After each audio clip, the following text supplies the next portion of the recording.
There's been a lot of talk recently of the Isanti County or the Isanti School District referendum so that we can get more funding for the public schools.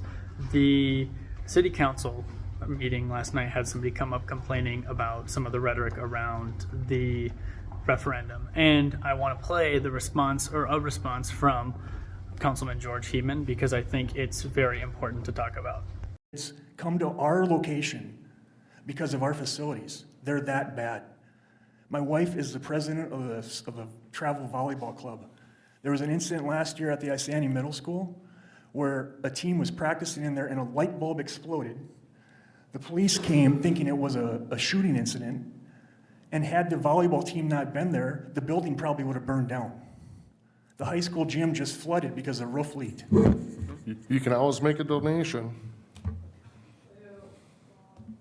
Again, this is my time. If you want to comment when you get I'm done. just saying you're complaining, but you know, I'm glad that you're actually discussing this is my about time. something you that work actually. for us. Let me speak. This is the third time in 17 years I've been here. Let me speak. We have no control over the school system. We just do city business.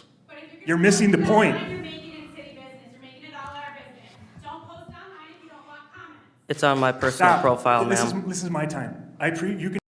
In this clip, instead of promoting the referendum and trying to actually fund our schools better, George tells the person to make a donation, which is an incredibly frustrating and not a way of proposing actual systemic changes to the system to help keep the schools in good shape for longer. It's a one-time fix that may or may not be used for the actual intended purpose of the donation. So this is an incredibly disingenuous and rude way of trying to get what this guy is needing.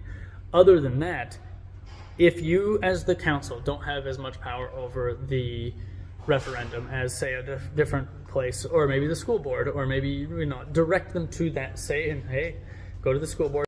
Also, like somebody said in the back, not at the microphone, they should not be posting about this if they're not willing to talk about it, especially if they're spreading misinformation about it.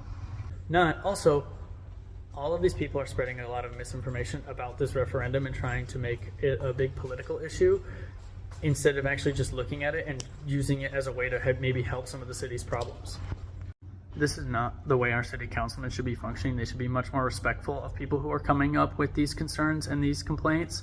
Instead, they are interrupting and being rude and misrepresenting then things like the referendum where, people could get resources on this. I will leave links to the referendum stuff so that people can get information. Other than that, please call these people out and tell them what we need and what they should be doing to help us.